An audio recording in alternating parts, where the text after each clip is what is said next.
पश्चिम बंगाल के लिए आज का दिन बहुत ही ऐतिहासिक है। भारतीय जनता पार्टी आज वहां पर शपथ ग्रहण समारोह में भाग लेने जा रही है, अपनी सरकार बनाने जा रही है और उत्तर प्रदेश सरकार में कैबिनेट मंत्री योगेंद्र उपाध्याय हमारे साथ मौजूद हैं।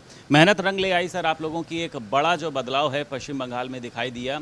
अब आपको लगता है कि पश्चिम बंगाल में भी वो विकास की परियोजनाएं विकास पहुँचेंगी जो अन्य जगह पर पहुँचता था? निश्चित रूप से जो डबल इंजन सरकार की उपलब्धियां होती हैं और स्वाभाविक प्रगति होती है वो बंगाल को भी मिलेगी, बंगाल वासियों को भी मिलेगी। और एक इतिहास लिखा गया है बंगाल में।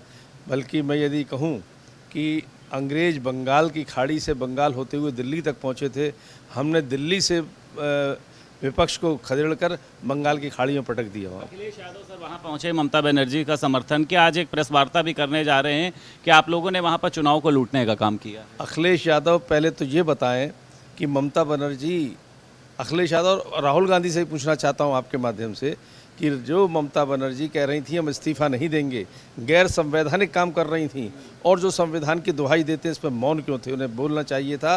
क्या वो सही है? या तो ये बोलते या गलत है, कुछ तो बोलते। मौन व्रत धारण करने का मतलब लोकतंत्र की हत्या में उनकी सहभागिता थी। और जहाँ तक इसका बूथ लूटने का सवाल है, जो अखिलेश यादव काउंटिंग से एक दिन पहले तक कहते थे दीदी थी, दीदी रहे और दीदी रहेंगी, तो उस समय उन्हें क्यों नहीं याद आया कि बूथ लूट चुके हैं, हम लूट चुके हैं? तो उस समय बोलते तो बात सही है। सवाल ले लीजिए, कल आपने अंग्रेजी कविता को लेकर विरोध किया, उस पर अखिलेश यादव कह रहे हैं कि चलो मान लो कविता हटा भी जाए और सब लोग सच बोलना सीख जाएंगे। ये भी उन्होंने आरोप लगाया कि आपके परिवार के बच्चे भी अंग्रेजी कविता पढ़े होंगे, तो आप इसका विरोध क्यों कर रहे हैं? मैंने कविता का विरोध नहीं किया, आप पहले जान लीजिए। कविता में छुपे हुए भाव का विरोध किया।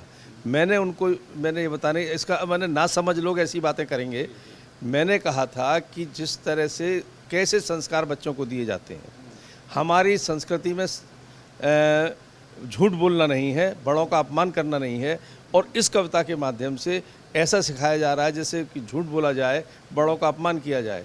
कविता किसी ना भाषा का विरोधी हूँ मैं, ना किसी कविता का विरोधी हूँ, कविता से दिए जा रहे संस्कार का विरोधी। कविताओं को रोका जाना चाहिए, आप इसको लेकर कोई खत लिखेंगे भारत सरकार? जो संस्कार विहीन कविताएं हैं वो ना तो स्कूल में पढ़ाई जानी चाहिए और उनके भावार्थ को समझें। मैं तो उन अभिभावकों को कहता हूँ जो कहते हैं हाँ अंकल आए ये कविता सुनाओ, उसका भाव समझो, क्या सिखा रही है वो कविता। कविता का मैं उस कविता की तारीफ कर रहा हूँ जो कि अब बताइए, rain rain go away come again another day, little Johnny wants to play. ये हमारी संस्कृति नहीं है। भले ही अंग्रेजी में कविता हो, हमारी संस्कृति में है परजन हिताय, स्वांतः सुखाय नहीं। ये कविता स्वांतः सुखाय बता रही है कि मेरा जॉनी खेलना चाहता है, इसलिए जो सर्वजन हिताय बारिश है वो चली जाए। सर, सबसे ज़्यादा मानियों के जो बच्चे हैं सर, वो पढ़ते तो अंग्रेजी स्कूल में ही। अंग्रेजी स्कूल पढ़ने की ना अंग्रेजी की बुराई की है। मैंने किसी भी कविता से जो संस्कार, अब ये गाने का जो विरोध हुआ जिसके लिए संजय दत्त ने भी माफ़ी मांगी और कौन है हुमा कुरैशी, मालूम क्या नाम है, उन्होंने भी माफ़ी मांगी, उस भाव का विरोधी हूँ मैं, चाहे जिस भाषा में हो। ऐसी कविताओं को सर किताबों से हटाया जाना चाहिए, आप मांग करेंगे इसकी? जो किताबों में नहीं है वो कविताएं, संस्कार विहीन कोई भी कविता या कुछ संस्कार देने वाला कोई भी पाठ पढ़ाया नहीं जाना चाहिए बच्चों। बात करने के लिए उत्तर प्रदेश सरकार में कैबिनेट मंत्री योगेंद्र उपाध्याय हमारे साथ मौजूद थे।